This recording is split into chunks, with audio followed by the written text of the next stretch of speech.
absoluta e incondicionalmente libres. Conducción, Horacio Bello, con la colaboración de Gustavo Litterman, Pablo Cruz e invitados especiales.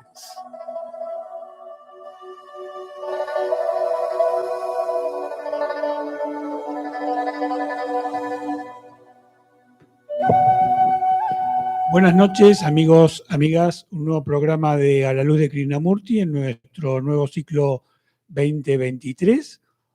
Como ustedes saben, Pablo está de viaje, así que por un par de programas más no estará con nosotros, pero hoy tenemos el gusto nuevamente de compartir el programa con Carolina Ospina, que es psicóloga, y que hoy por segunda vez hablaremos con ella de varios temas, pero en particular del pensamiento de Carl Jung, para completar de algún modo este ciclo dedicado a este médico, psicoanalista, psicólogo, pensador. ¿Qué tal, Carolina? ¿Cómo andás? Gracias, como siempre, de poder ampliar esta información y de ser invitada al programa, que es un placer. Bueno, muchas gracias. Es un placer también para nosotros. Como ustedes saben, luego estaremos con Gustavo, como es costumbre. Y antes de iniciar el intercambio con Carolina, quería hacer una reflexión que seguramente va a tener que ver con lo que hablemos, pero quería dedicarle un par de minutos de mi parte a esto. Y como muchas veces ocurre, esto es motivado por circunstancias personales que disparan la idea de desarrollarlo, porque a uno lo motiva. Así como en general le damos mucha importancia a la espontaneidad para desarrollar los temas, para que las cosas no estén prearmadas y que no pierdan frescura, también cuando uno está motivado por algo que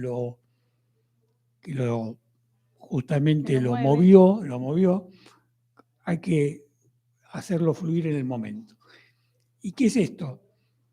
Es la cuestión de cómo en nuestra sociedad en particular, pero seguramente en otras también, la influencia de determinadas personas con buenas o malas intenciones, de manera de generar en el oyente o en el espectador o en el que se vincula una dependencia desde el punto de vista de lo espiritual, una dependencia que tenga que ver con caminar hacia lo espiritual a partir de lo que vulgarmente se llama un gurú, aunque la palabra gurú puede ser reemplazada por cualquier otra palabra que se vincule a alguien que genera una autoridad y que esa autoridad es la que hace que yo dependa de esa persona o de ese grupo. Bueno, esto que describí, yo lo veo de una manera muy repetida, muy sistemática, y en una sociedad de consumo en la que la comercialización tiene un eje primordial en la estructuración de esta sociedad, justamente es cuando más se ve, cuando más se expresa. Y justamente lo que es la espiritualidad genera cierta contradicción clara entre lo que sería el camino de la austeridad y la espiritualidad y el camino del negocio y de la dependencia. Entonces, yo quería repetir este principio básico de Krishnamurti, por el cual quizás los que seguimos su enseñanza lo respetamos tanto, y es cualquier cosa que diga el que sea, por más brillante que sea, por más genial que sea lo que diga, incluso por más admirable que sea su vida, siempre es de aquel que lo dice, porque tu cambio personal solo es a partir de tu propio análisis, tu propia reflexión, tu propia observación y tu propio camino tomado como autónomo, como decisión más allá de lo que una autoridad te genere o el respeto que esa persona te merezca. Y esto lo reiteramos porque se ve en muchos espacios, en muchos lugares y en muchas ocasiones alrededor de negocios que a eso hacen perder ya directamente la buena fe en la acción. Así que, bueno, quería manifestar esto. No sé si Carolina quiere agregar algo al respecto, si no empezamos directamente a desarrollar el tema.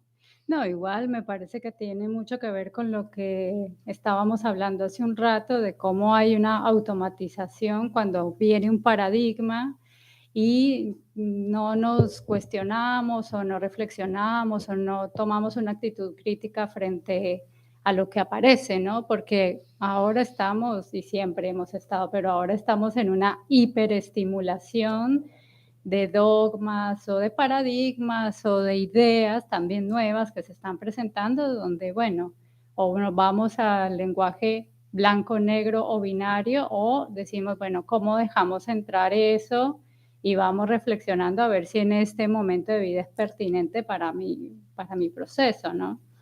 Porque, bueno, está bueno decir, ok, no creo en todo, ni tampoco lo cuestiono todo totalmente, sino que voy dejando entrar a ver si es pertinente para el ahora, ¿no? Entonces, bueno, tampoco crean lo que vamos a decir hoy acá. Claro, claro, bueno. Venimos a traer una exposición de un autor que, bueno, para mí, en mi proceso como elección de formación de psicóloga ha sido interesante y me permite acompañarme a mí y acompañar a otros en un proceso de reflexión, ¿no? Entonces, bueno, tengamos nuestras propias experiencias, volvamos a nosotros, quizás es la invitación, y también reflexionemos sobre lo que entra, ¿no? Y cómo lo dejamos entrar, y si nos quedamos como diciendo, esto es palabra De Dios.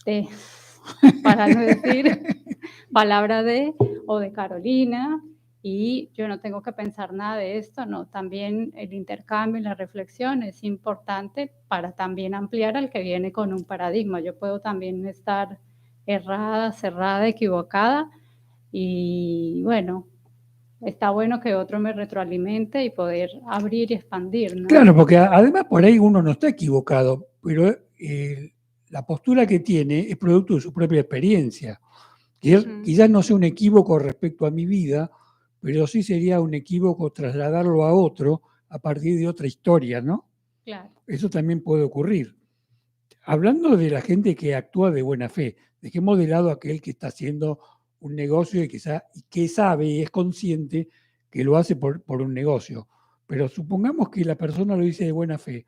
También, tomando como válida la experiencia de esa persona, no necesariamente esa experiencia puede trasladarse a otra persona que, como decía recién, tiene otra historia, ¿no? Claro, sí. Bueno, ahí hay que tener mucho cuidado con cómo el desarrollo de cualquier persona, las situaciones de vida, la cultura donde está, los grupos donde se ha relacionado van generando también ciertas identificaciones a ciertos paradigmas, y eso va generando una conciencia del yo. Y el yo se va identificando con es esto sí, esto no, y va siendo como una especie de ecuación entre qué es lo que se acepta o lo que yo siento que es pertinente a mis valores, a mis principios, a lo que me enseñaron y escuché. Y eso, bueno, esa conciencia de yo va a estar todo el tiempo ahí conversando con la vida. Ahora, si alguien viene y tiene una experiencia y yo ni siquiera escucho esa experiencia, bueno, puedo decir, lo rechazo a esa persona porque no tiene ni idea de lo que está hablando, y me enfurezco por una situación que diga, por ejemplo, no me gusta el agua, y la persona se enfurezca, se enoje, y aparezcan otras cosas de ese yo que se alineó porque hubo un rechazo del otro, de la experiencia del otro.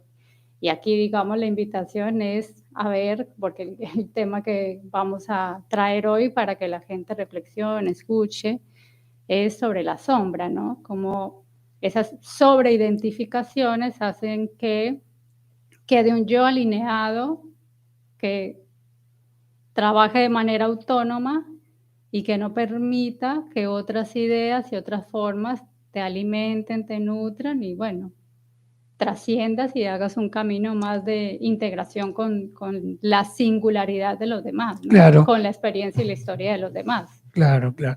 Y antes de entrar a este tema específico que es tan apasionante y que hemos estado de acuerdo en que se desarrolle, que es el de la sombra, te quería preguntar si vos crees que las personas tenemos una tendencia a generar cierto anquilosamiento en nuestras ideas por un problema de inseguridad innata o crónica, y que uno de los desafíos quizás que tenemos es comprender que la incertidumbre es parte de la vida y aceptar la incertidumbre nos puede dar una herramienta para entrar en la plasticidad, ¿no? de las conductas.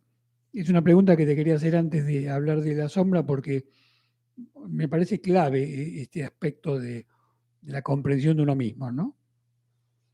A ver, sí, hay un atascamiento, vamos a decirlo así, cuando yo me quedo parada en una situación, un paradigma y una forma de ver la vida, que es respetable porque es una experiencia única y nadie te la va a quitar, pero eso también nos va dejando como con ciertas rigideces en cuanto a los intercambios con los otros, ¿no? O sea, mi experiencia es única e irrepetible.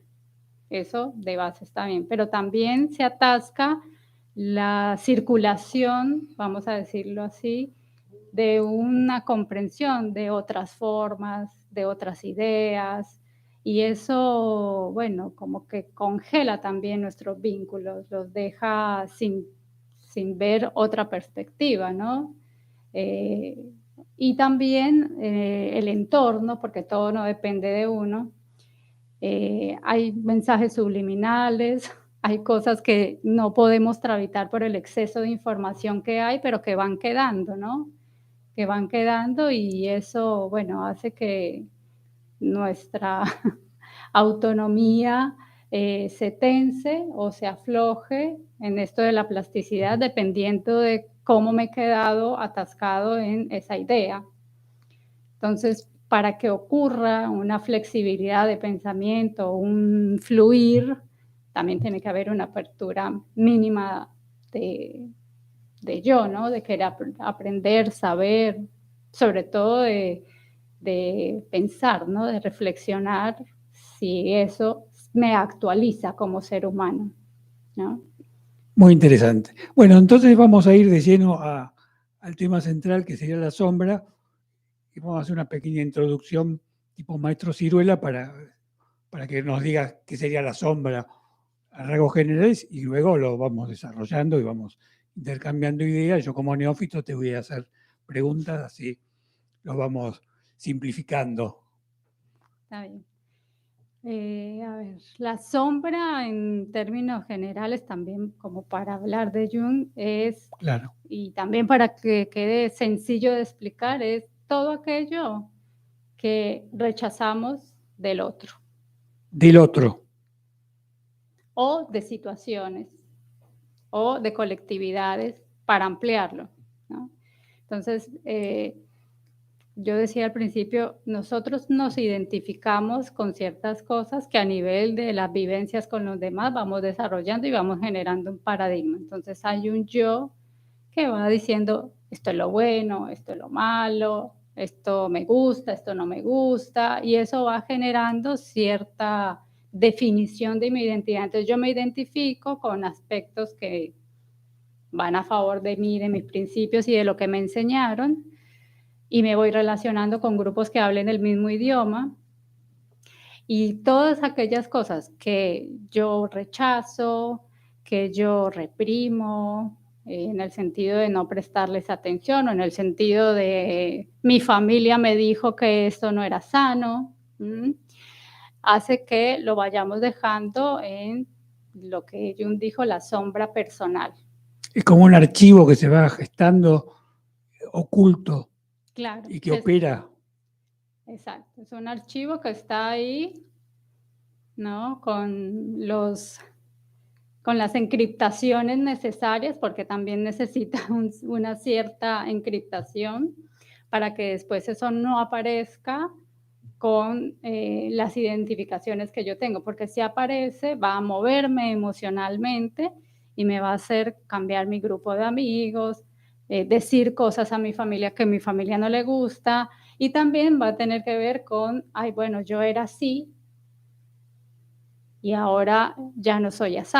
Entonces aparece la incertidumbre, que es lo que vos estás diciendo. Claro. Y a la gente normalmente no nos gusta la incertidumbre. Yo digo la mala identificación de la incertidumbre como algo negativo. Claro. Ay, ¿esto qué va a pasar?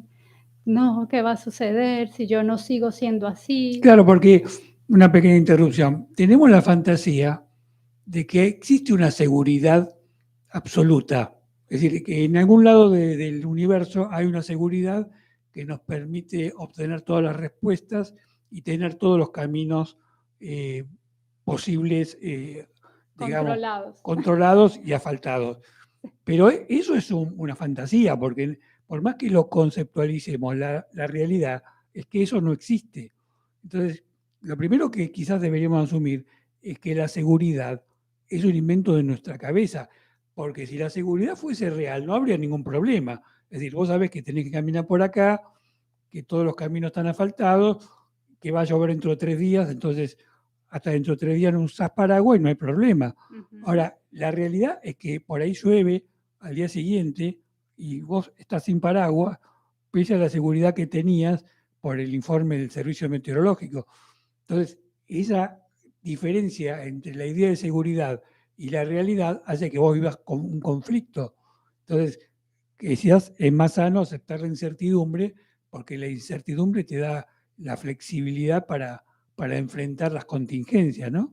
Claro, esa sería la sana incertidumbre interpretada como una posibilidad de abrirme al vacío, de que no tengo el control, de que es una ilusión, que es una ilusión sobre identificarme con cosas y que ese vacío lo que permite como incertidumbre es ver qué otras posibilidades hay si yo intento no ser tan rígido, porque la parte consciente tiene un yo que es autónomo, es decir, solo puede ver lo que identifica, el otro lo rechaza, ¿no? Ese es como el sistema anímico. Yo me animo a ver estas cosas, pero no me animo a ver estas otras cosas. Entonces, cuando hay una incertidumbre que yo digo, bueno, no sé, pero algo en mí se puede transformar con esto nuevo que entra, eso es buenísimo, tener esa perspectiva. Pero cuando eso no está así, la incertidumbre es caos, no sé para dónde voy, bueno, no es tan divertida la experiencia. Claro, claro. Y ahí es cuando aparece con toda la fuerza la sombra, las somatizaciones, que también es autónomo. Autónomo en el sentido de que tiene como vida propia. Se maneja de manera fuerte, impulsiva, reactiva y no nos deja pensar y reflexionar si la tenemos muy rechazada. La sombra personal. Vos dijiste que estaba algo así como encriptada, ¿no? La sombra, o usaste una palabra parecida. Ahora, igual, en algún momento se expresa, por eso tenemos tantos despelotes en la vida. Claro, se expresa cuando... ¿Cómo es que se dispara y qué es lo que tiene que ocurrir o qué es lo que ocurre normalmente para que la sombra diga acá estoy y se arma un despelote bárbaro? Porque en general supongo que debe ser algo imprevisto, ¿no? Algo que no podés controlar. Claro, que por eso va a tomar la parte emocional, porque la sombra es un rechazo pleno y una proyección hacia el otro. Aquello con lo cual no me identifico, lo pongo afuera. Ese es un hijo de la madre tierra, me hicieron tal cosa en tal institución, ese periodista tal y tal cosa, en vez de decir, no, la verdad que yo fui una grosera, la verdad que yo Claro, tengo una rabia, la verdad. No hay esa reflexión hacia, bueno, eso, pero lo que tiene la sombra es que es así, imprevista, aparece de manera muy emocional por cosas muy sencillas, ¿no? Por cosas muy tontas, ¿no? No por grandes situaciones complejas de la vida, sino que aparece como, ay, a mí no me gustan las personas que son negras, claro. ¿no? Así. Aunque uno sea negro. Aunque uno sea negro. Es que todos los, ¿no? Esas cosas No, pero vos sabés que que son ilógicas. eso es bastante significativo, porque yo he visto, por ejemplo, en nuestra sociedad, que mucha gente que tiene un origen racial por ahí medio indígena y que a veces son marginales, son los primeros que rechazan a los que en la Argentina se llaman cabecitas negras. Entonces dice, ese Ajá, negro de, ajá. y vos lo mirás, y con todo respeto, porque yo creo no ser discriminatorio en eso, veo que esa persona que dice ese negro de racialmente no se diferencia de ese negro de. Entonces, ahí se da una paradoja que sería interesante como psicóloga que lo marques, que hay como una tendencia a rechazar aquello a lo que uno pertenece, cuando por algún Sí, mandato me han hecho creer que es malo pertenecer a ese grupo o que por algún prejuicio es algo, digamos, que me margina en la sociedad.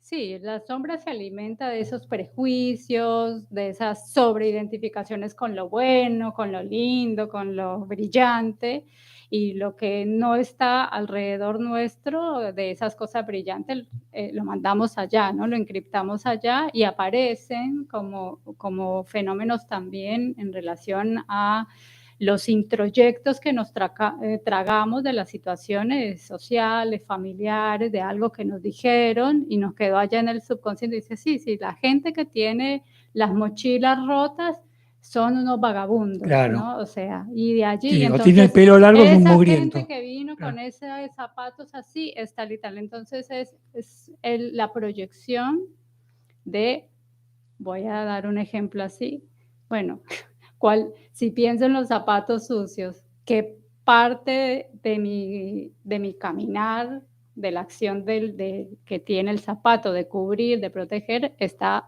sucia en mí? Es más fácil de decirle al otro que estaba más sucio que confrontarme con eso. Cuando hay un rechazo muy fuerte y que emocionalmente no puedo dejar entrar al otro en su diferencia, allí se está hablando de una sombra que está completamente desconocida, porque irrumpe de manera emocional y hace que yo rechace, rechace y termine tirando hacia afuera. Ahora, proyectar hacia el otro no es malo. Jung decía, no hay que ser tan puritanos en esto, porque la proyección es necesaria, A es ver, un mecanismo explícalo eso sano, un poquito. A ver. es un mecanismo sano. Por ejemplo, a ver, en la vida Uno, práctica. hay cosas, vamos a hacerlo con la comida, hay cosas que a uno le gustan y hay cosas que no le gustan. Claro. Entonces, hablábamos de las indicaciones de salud abajo, ¿no? Bueno, no, yo no puedo tomar tanto café porque eso siento que me acelera. Entonces, me encanta el café y conscientemente en una reflexión y demás, no lo estoy tomando. Entonces, lo integro. Hay cosas que uno necesita rechazar, porque eso también nos ayuda a poner límites, también nos ayuda a manejar las emociones negativas, en el sentido de cuando algo me pone furibundo y decir, me agarró, no me agarró, me doy cuenta que me enfurecí y quiero matar y comer del muerto porque me estoy frustrada y pasé 20 veces por esa situación. Entonces, de alguna manera decirle, es la luna, es culpa de Mercurio retrógrado y todas estas cosas, Sí. eso es una proyección, Claro, ¿no? claro. Entonces es necesario rechazar para también aprender a poner límites. Ahora, la clave sería, si vos rechazás o, usando una palabra que tiene muy mala prensa, reprimís, la clave sería ser consciente de lo que haces, ¿no? Es decir, no estaría mal rechazar algo, sino en la medida que puedas ver que lo rechazás y la razón por la cual lo rechazás. Así que seas consciente de eso, a eso me refiero. Claro, pero ¿cuál es el camino de ser consciente de eso? O sea, una cosa es Bueno, poder ver la proyección, ya es un paso gigante, gigantesco, claro. ¿no? Como decir, sí, yo rechazo y Claro. rechazo esto y además con eso hiero y me duele porque resulta que tiene que ver con un aspecto mío, pero todavía no hablemos de eso, ¿no? Claro, El malo es el otro, el culpable es el otro. Verlo ya es el comienzo. es el comienzo, ¿no? Entonces, cuando uno lo empieza a ver, ¿no? Dice, bueno, a ver, pero ¿qué tiene ese profesor que te disgusta tanto? No, porque habló sobre tal tema y la forma como lo dijo y el tono como lo dijo y tomó agua antes de... Bueno, pero está hablando hace 2 horas en clase, está bueno que tome agua, ¿no? O sea, ese paso de ver cómo esa furia emocional y rechazo al otro es un paso muy grande. Y después vendría como, ¿cuánto tiempo te quedas en esa proyección? A ver, Eso sería lo que hace que una proyección no pueda ser trabajada.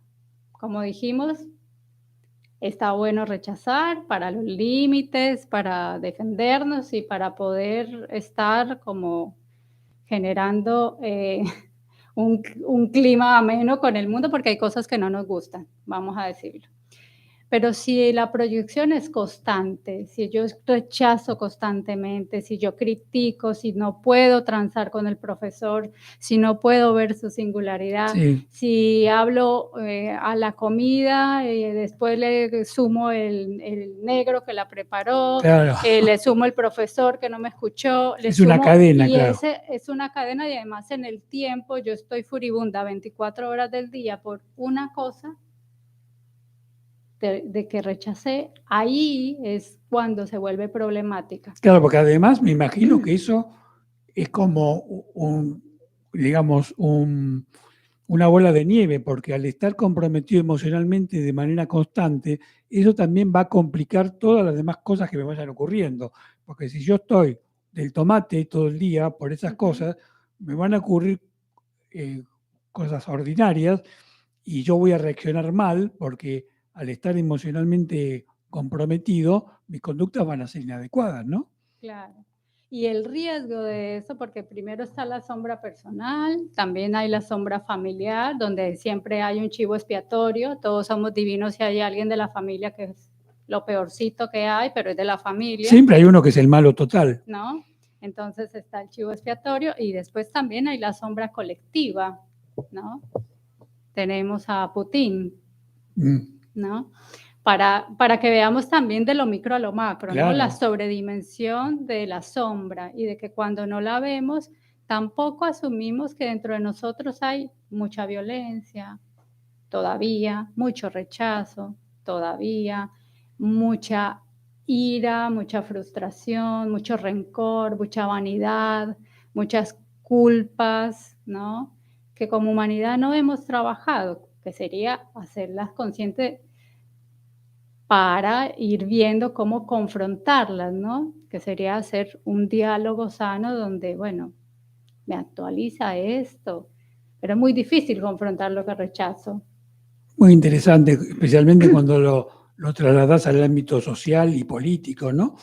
Eso me hizo acordar cuando dice el ejemplo de Putin, el caso más extremo del nazismo, donde para purgar la responsabilidad de la sociedad alemana convirtieron a Hitler en un monstruo que venía de otro planeta, sin comprender que ese monstruo lo gestó la misma sociedad alemana.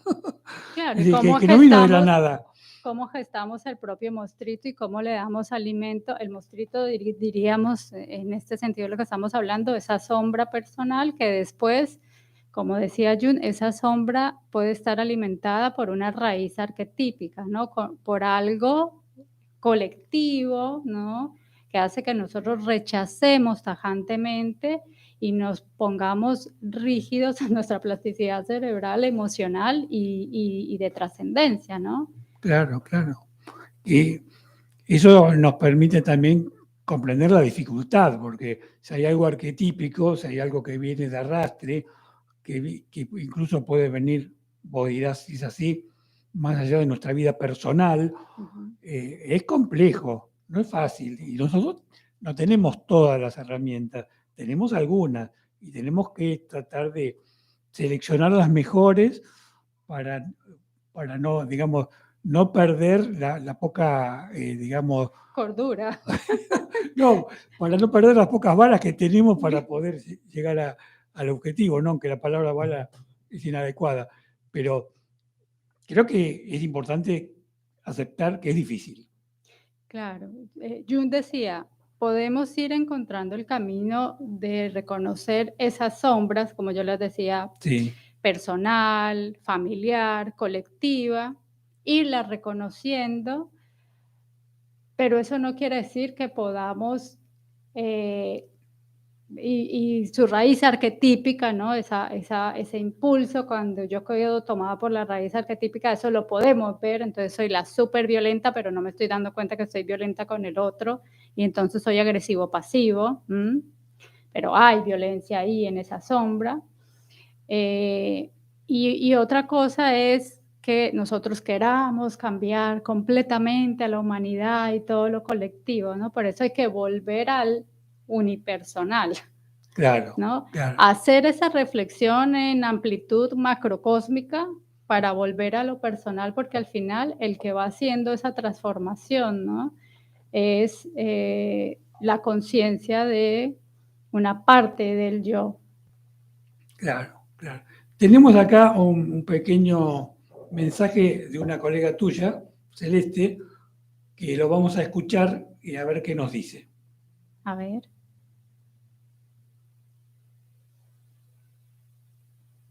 Parece que no dice nada, bueno, no se escucha. Bueno, me encanta poder escuchar más sobre la teoría de Jung y recién escuchaba la pregunta que le hacías ahora hacia la incertidumbre y yo digo, qué lindo que sería poder tomarnos la incertidumbre como una oportunidad y como un juego y poder fluir en ella sin querer controlar todo, ¿no? Bueno, les mando un beso grande, gracias por sus palabras. Bueno, perfecto. Bueno, destacando lo importante de que es aceptar la incertidumbre como un instrumento de cambio, ¿no?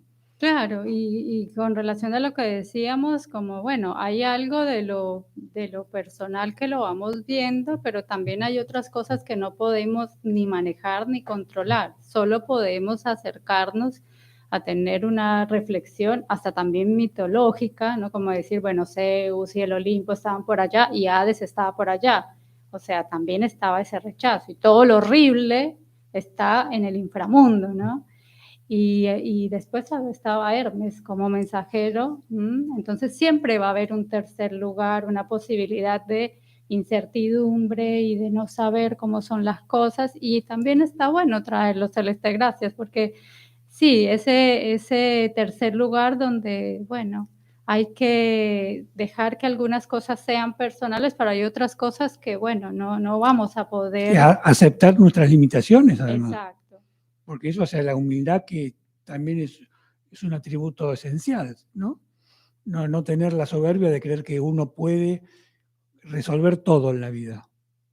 Sí, que por más que veamos nuestra sombra, no quiere decir que todos están viendo la sombra, están haciendo el proceso, se están confrontando, estén dialogando y se estén ablandando, ¿no? Y Claro, permitiendo ese vacío donde, bueno, tiene que nacer otra cosa porque ya me cansé de ser un rencoroso a mis 80 y tantos años de vida. Ya no claro, sirve esto, claro, no me claro. actualiza, ni le hace bien ni a mi ser ni al conjunto humano. Claro. Bueno, nos vamos a tomar 2 minutitos de descanso. Tenemos una invitada que nos va a hablar de qué es un haiku o qué son los haikus, y a la vez nos va a leer un par de haikus que ella compuso, que tuvieron un premio importante en un concurso sobre el tema. Se llama Norma Masai, y luego vamos a hablar con Gustavo. Los haikus, que ya hemos traído varios anteriormente en otros programas, en general son rescatados por nosotros porque nos invitan a ver los hechos tal cual son, sin una interpretación previa, sino observar el hecho como forma de vida, ¿no? Y que eso tiene obviamente mucho que ver con la enseñanza de Krishnamurti. Así que vamos a escucharla y luego sí, seguramente nos vamos a comunicar con Gustavo, y Gustavo va a compartir los últimos minutos con nuestra invitada. Así que, Nico, escuchamos. Buenas noches a todos. Bueno, les voy a compartir unos haiku de mi autoría, del libro Aleteos de Vida. Y antes quería darles una breve explicación sobre lo que es un haiku. El haiku es un poema breve de origen japonés que en el siglo XVI empieza a ser conocido de la mano de Matsuo Basho, quien fue un monje samurái que le dio realmente altura literaria a estos poemas. Estos poemas tienen 17 sílabas distribuidas en 3 versos, 5 en la primera línea, 7 en la segunda y 5 en la tercera. Después hay reglas y una estética que es necesario aprender para poder escribirlos. ¿Qué características tienen? Sus elementos principales son el aware, que significa asombro, como el que nos produce la belleza, el misterio, la compasión, la fragilidad. Es captar la emoción de un momento lleno de significado y comunicarlo. No es invención, es lo que es lo que hay. Es un poema de los sentidos. El poeta no dice lo que siente, sino muestra lo que lo emociona. También puede llegar a tener un kigo, que es la palabra que nos sitúa en alguna estación del año, y además puede llegar a tener un kire, que es un corte, un silencio que lo separa en 2 polos. Acaban los haiku de mi libro Aleteos de Vida. Los haikus se leen 2 veces porque al ser tan cortitos se puede captar mejor su esencia. Llovizna, niebla, un grito de gaviota por compañía. Llovizna, niebla, un grito de gaviota por compañía. Noche, silencio. En el campo, lejano, un grillo canta. Noche, silencio. En el campo, lejano, un grillo canta. Pasa el funeral. En lo alto del pino, una calandria. Pasa el funeral. En lo alto del pino, una calandria. Bueno, muchas gracias. No sé si querías hacer algún comentario sobre los haikus en particular, o lo que te generan, o lo que te genera vos. Mi sensación escuchándola es como muy pertinente también para lo que estamos hablando, ¿no? O sea, cómo los pájaros negros siguen hablando, que serían las sombras que no escuchamos, que no vemos, y cómo también está la representación del pájaro como elemento del mar, donde también tiene que haber alguna muerte de algo. Claro, claro. Muy interesante tu reflexión. Bueno, estamos en línea con Gustavo. Ya nos va a pasar la comunicación nuestro amigo, y seguramente Gustavo nos va a hacer también algún aporte sobre el tema que estuvimos desarrollando con Carolina. Mientras tanto, vamos a ir cerrando este comentario sobre la sombra Ahí ya está. Bueno, listo. Entonces entramos directamente con Gustavo. ¿Qué tal, Gustavo? ¿Cómo andas? Y entré por la sombra. Claro, ahí entró por la sombra. Entre las sombras. Entre las sombras apareció. Bueno, saludo a nuestra amiga acompañante de Horacio. Carolina. Para Carolina, para los nombres soy medio flojeli. Es la sombra. Es la sombra que te obnubila con los nombres. Habría que Bueno. analizar ese tema, a ver. Y te voy a hacer de psicólogo berreta. ¿Cómo es que tu sombra... No tengo para pagar, ¿eh? No tengo para pagar. No, por eso berreta, porque no te cobro. Perfecto. ¿Cómo es que la sombra influye de manera tal que vos te olvidás de los nombres? ¿Cómo es una sombra, digamos, de sustantivos, quizás? Es que para el ser todos somos unos. Ah, Epa. Bueno, dale. Larguemos. Arranco con el tema autoridad, que lo tocaste al comienzo del programa. Sí. Ya que nuestra también amiga leyó unos haiku, me voy a referir también a un refrán, si se quiere, zen, que dice: si encuentras al Buda, mata al Buda, ¿no?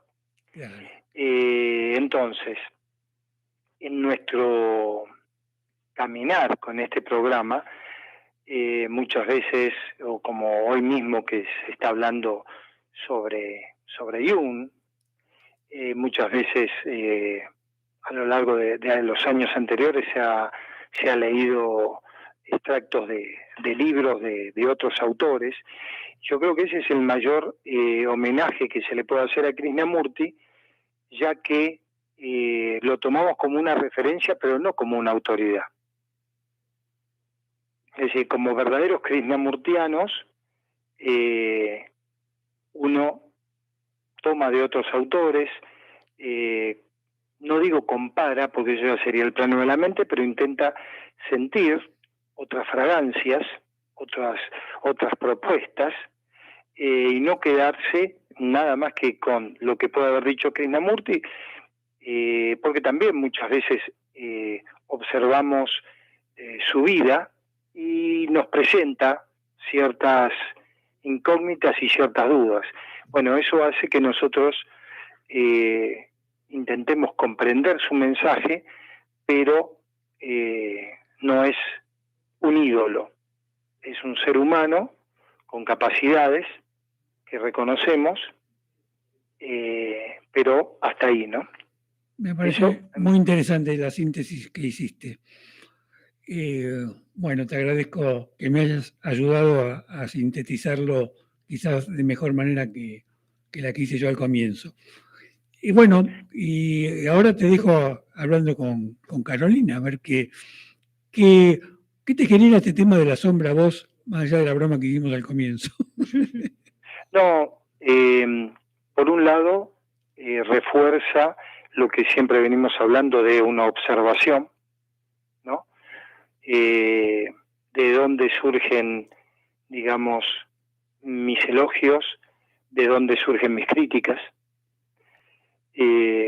tratar de profundizar en eso, pero hay un tema que se me ocurre interesante y de muy difícil acercamiento, que no tanto, no sé si con la sombra, pero sí habló Carolina hace unos minutos de los mitos, ¿no?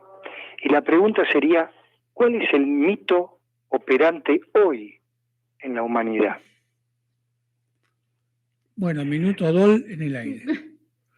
Bueno, no sé decir qué mito. Yo creo que estamos viviendo constantemente mitos heroicos en esta actualidad, donde nos es difícil ver la herida del héroe, ¿no? O de la heroína. Y creo que ese es el mito que va mostrando cómo algunos aspectos de la sombra, que es el tema de hoy, están en un yo identificado con todas las cosas maravillosas del héroe, que salva, que protege a la comunidad, que habla por los demás, que tiene fuerza, que tiene arranque, ímpetu, bla, bla, bla. y que también puede ser autoritario, y no habla de las otras partes que están escondidas, como que está herido, que está frustrado por no volver a Ítaca, que está abandonando sus cosas más sencillas, como por ejemplo comer, dormir y estar tranquilo en casa en vez de estar luchando por una lucha que no sabe si es la propia o la ajena.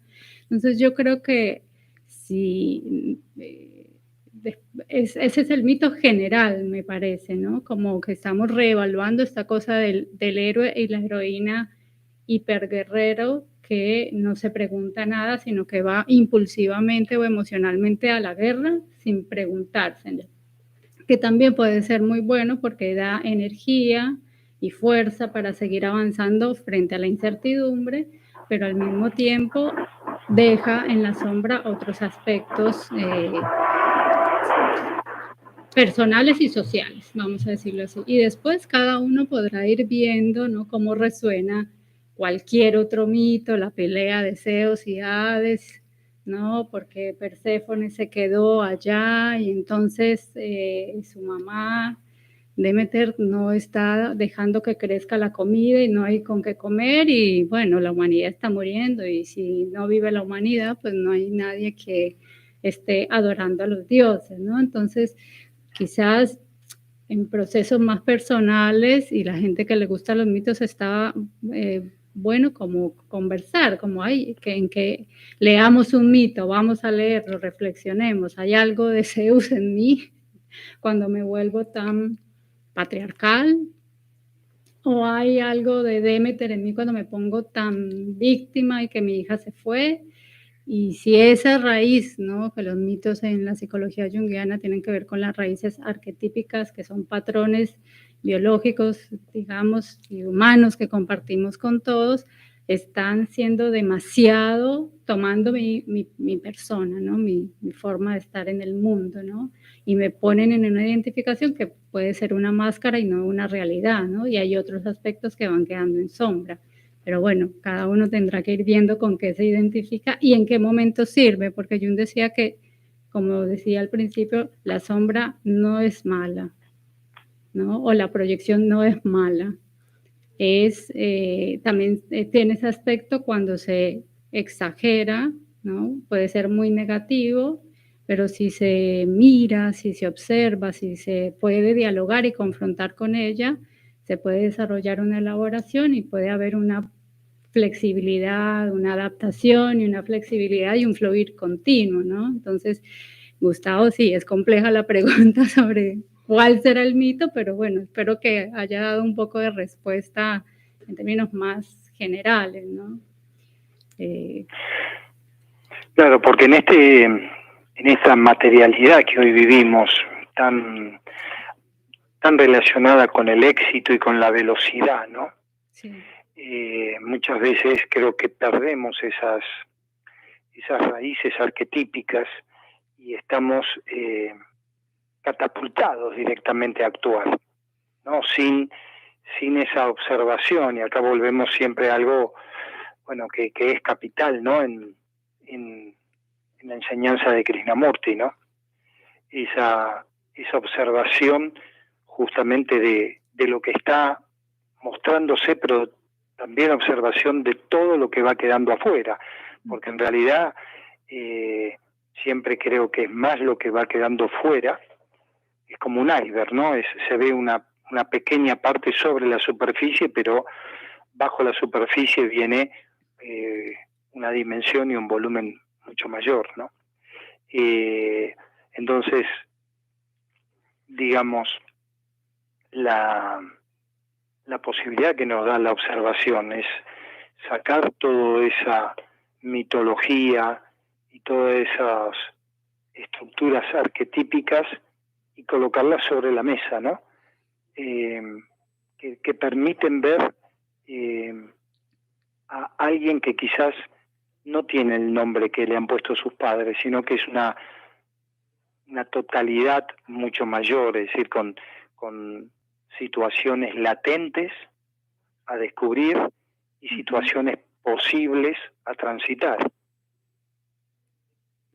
Sí, Hablábamos del automatismo y de la repetición y de la robotización en la que estamos y de la dificultad para poder ver otros aspectos de la vida, más allá de lo que estamos hablando de la sombra, que nos cuesta, ¿no? En este aceleramiento que vos decís, Gustavo, poder ir al mito es tampoco, ¿no? No hay ni tiempo para leer.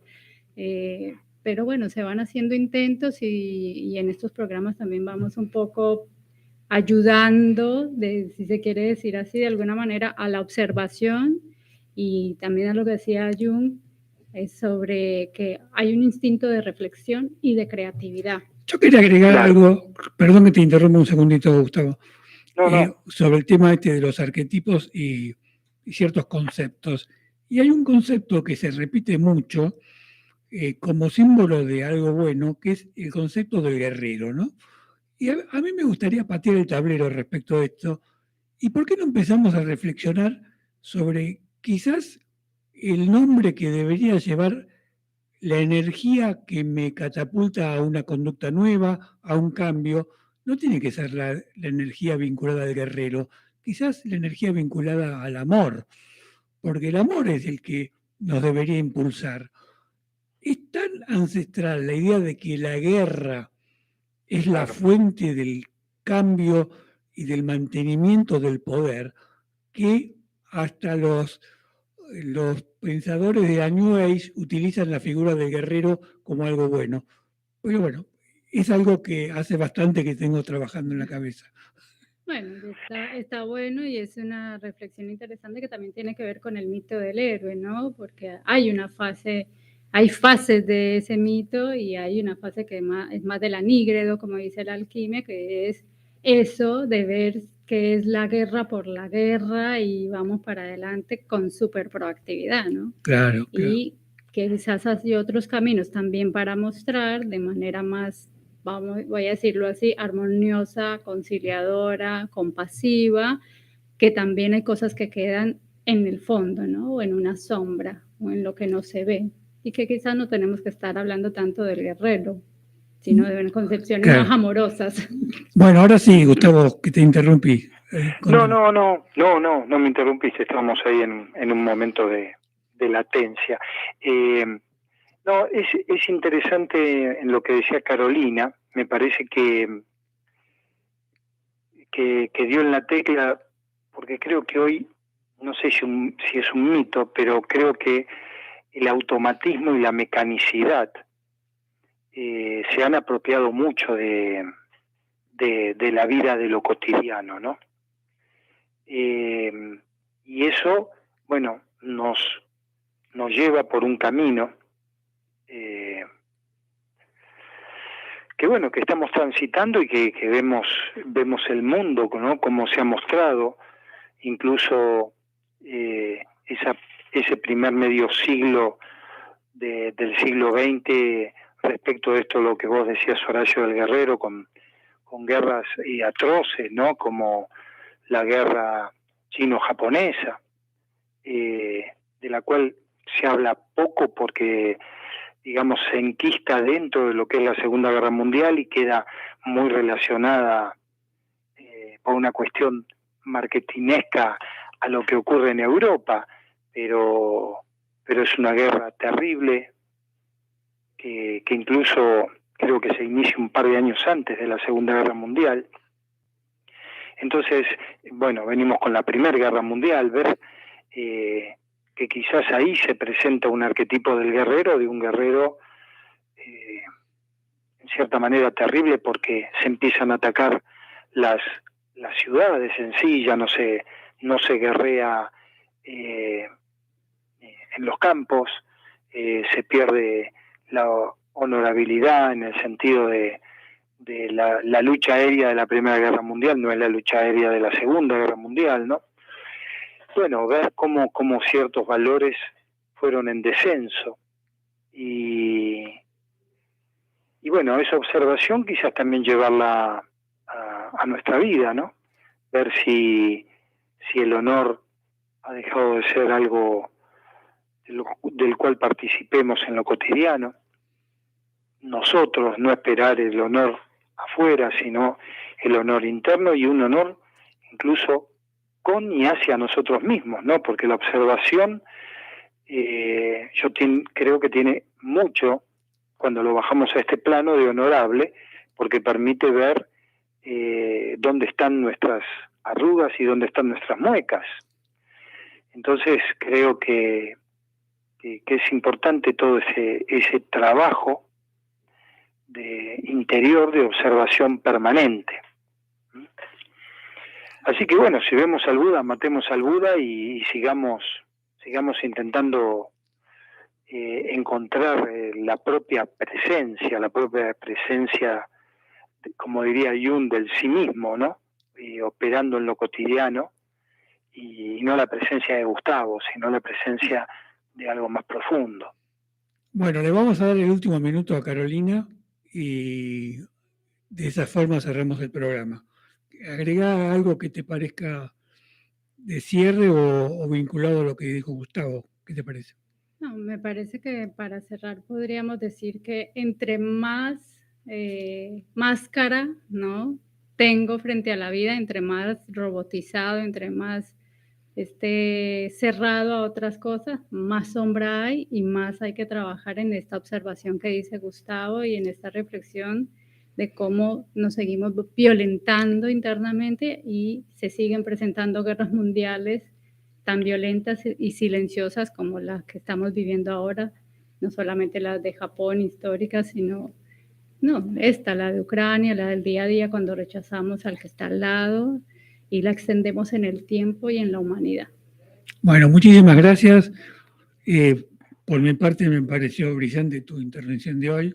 Te agradezco mucho y seguramente si vos lo compartís nos encontraremos prontamente.